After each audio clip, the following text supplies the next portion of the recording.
with the whip stitch and the blanket stitch. The whip stitch, you begin by entering in between the two layers, like so, and pulling until your knot is in between the layers and kind of tucking it down so that it's hidden.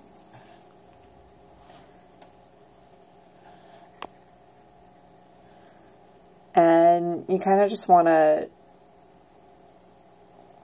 enter in going the same way, not quite on top of it, but over to the side, and pull it through so that there's a loop, and you kind of just keep doing that so that you whip it back and forth, essentially, hence the name the whip stitch. It can be done really quickly once you get the hang of it. It's great for doing anything like really quick and dirty. It can be pretty good for making a seam, fixing a hole. I've been known to use it on the edges of things to finish off. It's just kind of quick, dirty. And if you do it really nicely and take your time, it can look really, really good as an edge finish as well. But tends to be kind of a little finicky. To finish off, you kind of enter back into the fabric here, and you kind of want to, well, first knot it. You kind of want to knot it, and then you want to go back into the fabric and out by like half a centimeter or so. It's about 1/4 of an inch.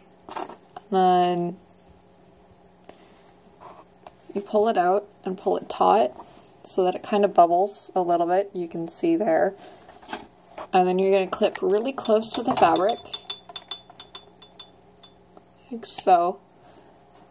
And then when you finish, the threads are all nice and neat inside, nice and tidy. And if you take your time on it, it can look quite nice. The next stitch, let me just get a knot in here. The next stitch is the blanket stitch. It's done in a very similar manner, and it is a much nicer edge finish than the whip stitch. But it can also be used to make a seam. And it tends to be, it starts out very, very similar, going in the same way as the whip stitch by kind of going in here, like so. Oops. And this is why you make your knots big enough, guys. It'll go right through.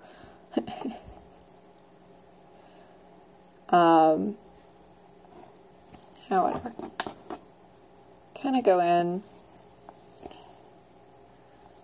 You tuck that down. You go back through, going the same way, just like a whip stitch. Only instead, when the thread is in a loop,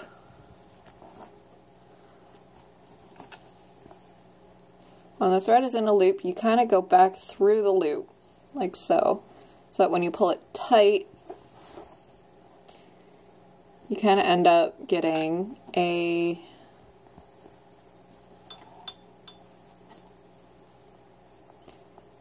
little line across the top, like so.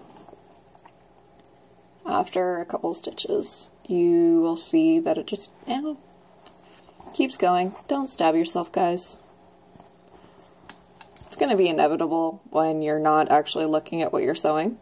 But please be careful. I don't want you guys to stab yourselves. You just kind of keep going.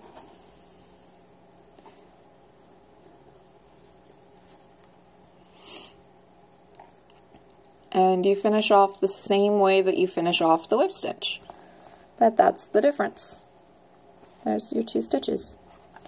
Ta-da! So just do a few of those and send me a picture, and I will see you guys next lecture. Bye!